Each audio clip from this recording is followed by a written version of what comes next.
This exercise is a standing bicep curl.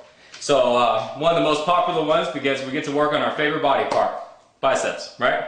Primary muscle group is going to be your biceps. Secondary muscles is going to be forearms. And a lot of times, because you're using a barbell, you may feel a little bit in your shoulders, even a little bit in your lower back too. And that's usually done because a lot of people kind of rock a little bit, but you're not really supposed to feel it too much there. Also, another secondary muscle group for this exercise is actually the core, because you're standing up and you have to keep your core really tight while you're curling. Okay, let's get started.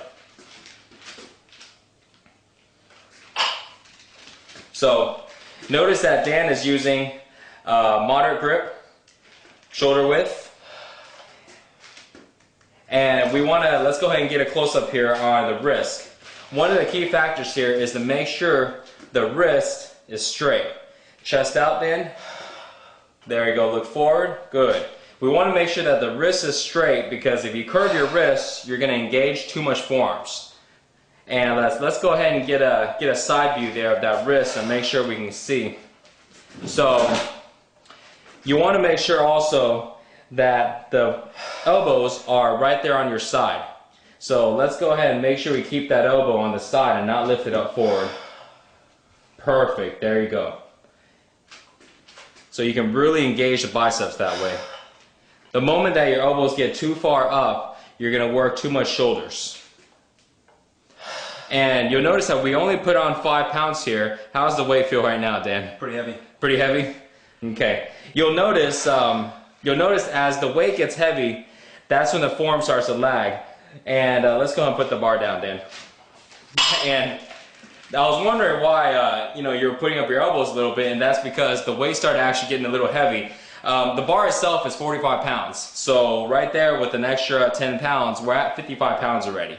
And so when the weight gets heavy, you'll tend to want to cheat, and you'll see that your wrist is going to start to curve. Your elbows is actually going to start to raise because you're trying to incorporate shoulders now into it. And if we kept going on a little longer, what Dan's probably going to start to do is he's going to start to kind of stick his chest out and kind of lean back and kind of get a little bit of rocking motion. You want to make sure you stay away from that only because that's going to cause injury to your back if you don't do it right. And also, if you're doing that, then either the weight is too heavy or you're not really getting the right focus to your biceps, because now you're engaging all these other muscles. So we want to make sure we do the form right and really work on those muscles. So this is something that you see a lot of times in the gym, and one of the more common mistakes on a bicep curl. First thing that you see is this: a lot of rocking. Okay? Again, using momentum, and you're not contracting the biceps fully. Something else you'll see is the curve in the wrist, just like I said. So let's get a close-up on what the wrist should look like again. And the reason why we're covering this again is because this is a very common mistake, especially because the bicep curl is just one of the most popular exercises. So notice the wrist. You see how curved this wrist is. It's not a lot, but just this little bit is going to really make a difference. So keep your wrist straight like this and curl all the way up. And elbows. You want to make your elbows right here on your side. A lot of times you'll see guys and they'll tuck in their elbows too much, and notice how the elbows actually go back. So what you're doing is you're limiting the range of motion, and also you're using too much forearms and not enough bicep. And then the other problem is, like we talked about earlier, when your elbows get too forward like this. Okay? You're engaging shoulders and you're not using your biceps enough. So let's go ahead and look at my feet. Your feet placement need to be about 6 to 8 inches apart. And the reason why is because this engages your core a little more. And if you really want to get it to where you totally use your core, you can stand with your feet completely together.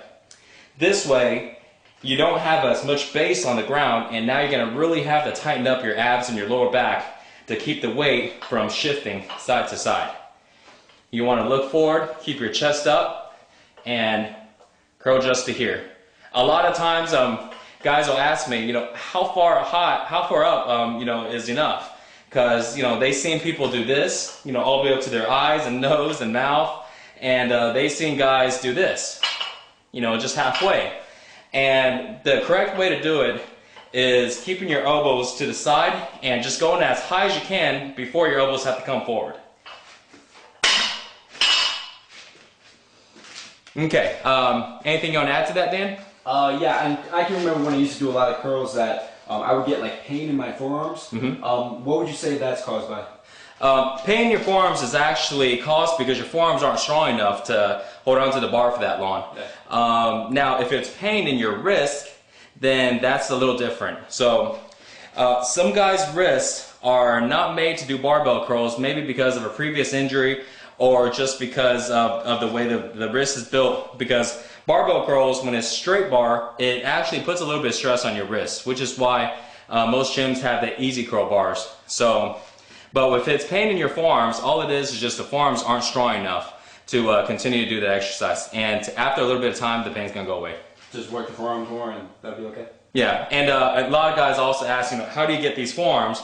And, you know, actually if you do barbell curls, you'll really develop good forearms and you'll get the vascularity and the thickness. Yeah. So you don't actually even have to work on forearms by itself. You can actually just do a good barbell curl form and you'll also develop forearms too. Yeah. Would you ever recommend any kind of like seated curls, or do you feel that these standing curls are where it's at? Standing curls are the best exercise to put size and mass onto your biceps. But you'll see in the program that we actually have different types of bicep workouts, from seated curls, alternating dumbbell curls, and things like that. If you want to get full developed biceps and you want to hit it from different angles, so we actually have a lot of that in the program. So this is by far the best exercise when it comes to putting size on your biceps and overall mass. Right. And actually, one other thing which I've seen guys doing is taking a extremely narrow grip like that. Is this type of grip acceptable, or would you not recommend that? If you want to do a grip like this, what's going to happen is now you're going to be concentrating on different parts of your bicep. The grip is not actually wrong. You can actually do it, and what it does is it hits more on the outside head of your bicep. So it's usually only recommended when you're at an advanced level, and you really want to start shaping your muscles, and you want to start hitting this little bit over here and this little bit over here. For guys who just want to go ahead and just get nice looking arms and not worry about all the little details for now, just have a neutral grip. But if you do grab it close, Dan, like this, it's going to work on the outside, and if you grab it outside, if you grab it far, it's actually going to hit the inside. Yeah, that's good detail. Yeah. So really good for shaping later on. Okay.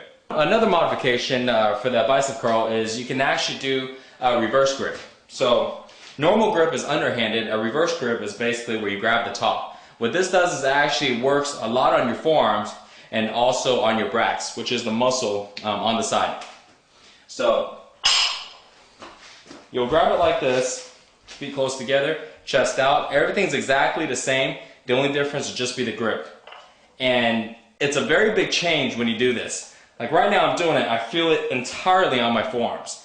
And this weight is actually pretty heavy to do for reverse curl. So really, really good forearm workout for this one. Okay, so that's it for the bicep curl.